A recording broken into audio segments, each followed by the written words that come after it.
David Njoku apparently wants out. When it gets to this point, Ken, where it's the agent doing the talking and going public with it, the negotiations start on the outside now, and that's basically what's happening here. Apparently, this has been going on for a while, and the agent said, I got to get some action here. I got to go public with it. I assume that's what's happening. Yeah, that might be what's happening, but if it were up to me, I'm not sending David Njoku anywhere. No. Especially with this type of season.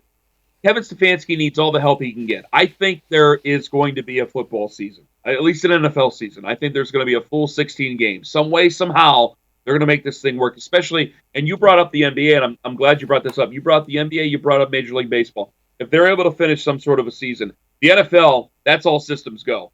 The NFL, in comparison to the other two, and no offense to the NHL hockey, I get that.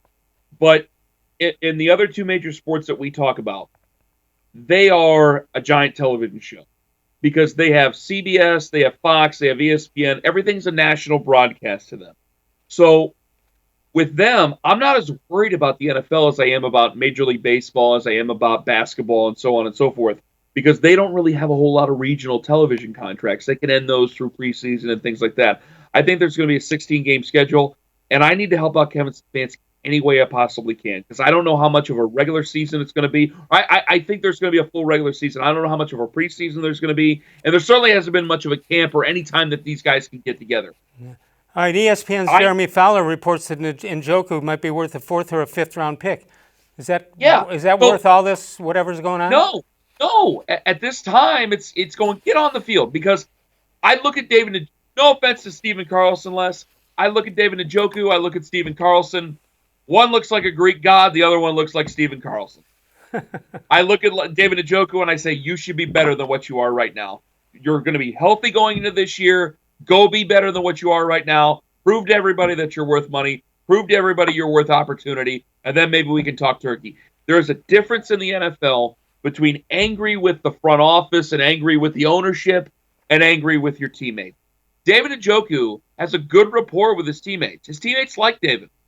So I think there's a huge difference, and if you bring him in and you play the season with him, I think he'll be perfectly fine. I don't think that he's going to make a mess. I don't think that he's going to be nasty about things, as long as he shows up. If he doesn't show up, then we have a different conversation. If it's a third, if he shows up, I think.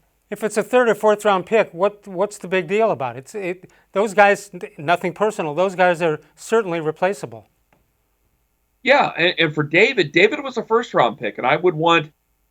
If he were to go out and play very well this year, maybe there's a conversation about trading David.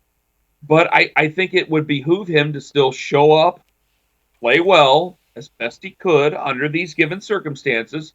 And if he were to have a breakout year, then I think you go back to the table with the Cleveland Browns, or you go to another football team and you talk about something like that. Because for David, this is where the Browns mixture has been a little bit mixed up, because Andrew Berry was part of an organization that took David Njoku in the 1st round and traded ahead of Pittsburgh to take David Njoku in the 1st round.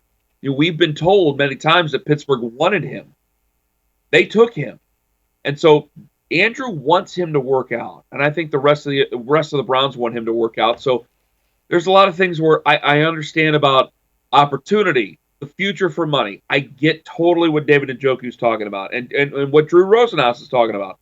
But I'd still rather keep David and see if we can work things out here. There's also not a lot of teams that are going to go top heavy on tight ends, I wouldn't think. I don't know how many opportunities he'd have out there.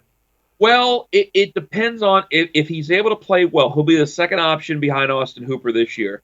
If he's able to play well, we'll see what ends up happening with I can see him, and I can't.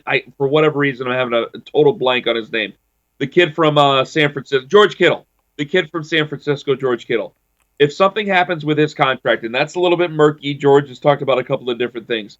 If he sets the market, then maybe we talk a little bit differently with David Njoku. But David still needs to go out there and perform. And the thing with David is he needs to go out there and perform not just with the Browns or any team he'd be traded to. Because right now, he's looking closer to a bust than he is about being a usable, serviceable NFL tight end.